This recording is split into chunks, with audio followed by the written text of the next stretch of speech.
நீ எப்படிக்கா சரின்னு சொன்ன? உனக்கு சம்மதம் இல்லாம தானே ஒத்துக்கிட்ட? அதெல்லாம் இல்லடி, எனக்கு அதுல முழு சம்மதம் தான். பொய் சொல்லாதக்கா. சும்மா ஒரு பேச்சுக்காக தத்து எடுக்கிறத பத்தி பேசினப்பவே நீ அப்படி பேசின. நீ எப்படி இதுக்கு முழு சம்மதம் சொல்லுவ? உண்மையை சொல்லுக்கா. அப்பா உன்னை கம்பல் பண்ணி ஒத்துக்க வச்சாரா? அதெல்லாம் இல்லடி. சதீஷ் கிட்ட சொல்லிட்டியா? அவனுக்கு இது தெரியுமா? சொல்லல. இப்ப சொல்ல வேணான்னு தோணுது. ஊருக்கு போயிருக்கிறவன எதுக்கு டிஸ்டர்ப் பண்ணிக்கிட்டு, வந்ததும் அவனே தெரிஞ்சுக்கிட்டோம். அக்கா, அவனுக்குள்ள தெரிஞ்ச மனசு உடைஞ்சிருவாங்கக்கா. சரி, அம்மா எங்க? மாடியில இருக்காங்க.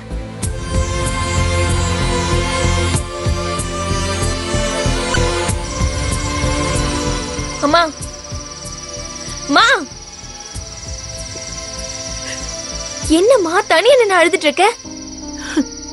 வேற என்னடி பண்றது?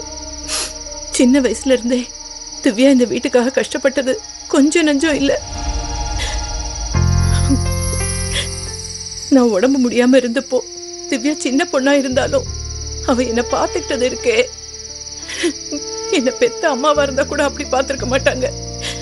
என்னையும் பாத்துக்கிட்டு உங்களையும் பாத்துக்கிட்டு வேலைக்கும் போய்கிட்டு அவள மாதிரி எல்லாம் யாரையுமே பார்க்க முடியாது. பாவம், இது வரைக்கும் தனக்கு அவ எதுக்குமே ஆசைப்பட்டது கிடையாது. அவ முதல்ல ஆசைப்பட்டதே இந்த கல்யாண விஷயத்துல மட்டும்தான். இப்போ அதுவும் நடக்காம போக போகுது. என்னம்மா சொல்ற? கல்யாணம் ஏன் நடக்காது? அவங்க பாக்குற மாப்பிள்ளைய தான் கல்யாணம் பண்ணிக்கணுங்கிற மாதிரி உங்க அப்பா கிட்ட அவங்க சொல்லிருக்காங்க. இதுக்கு எப்படி அக்கா சம்மதிச்சிச்சு? சரி, நீ கீழே வாமா. வாமா, வா. அப்பா, அப்பா, அக்கா ஆசைப்பட்டதே இந்த கல்யாண விஷயத்துல மட்டும்தான். அதுவும் நடக்காதுன்னா எப்படிப்பா? என்னடி தூண்டி விட்டு கூட்டு வரியா?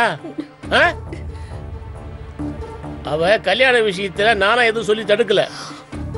நம்ம வீட்டு நிலைமை மனசுல வச்சு அவளாதான் அந்த அம்மா கிட்ட கல்யாணம் பேசி இருக்கிற விஷயத்த மறைச்சா. அதுக்கு என்னமோ என்னைய பார்த்து குடும்பக்கார மாதிரி பேசிட்டு இருக்கீங்க. இப்ப என்ன? இப்ப அந்த அம்மாவுக்கு போன் பண்ணி எல்லாத்தையும் சொல்லிடு. அவ்வளவுதானே? அவங்க வேற யாரையாவது தத்து எடுத்துக்கிட்டோம். அம்மா, ஏமா? என்னடி ஏமா? என் மனசுல எவ்வளவு வேதனை இருக்கு தெரியுமா?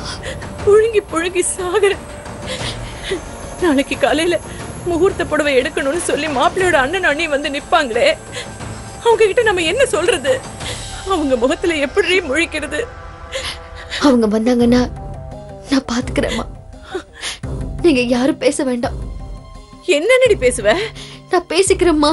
அதான் கேக்குறேன், என்னன்னு பேசுவேன்னு. அதான் பேசிக்கிறேன்னு சொல்லிட்டால, விட. குடும்பத்துக்காக அவ எவ்வளவு பெரிய தியாகத்தை பண்ண போறா. அவளை போட்டு எல்லாரும் சும்மா குழப்பிட்டு இருக்கீங்க.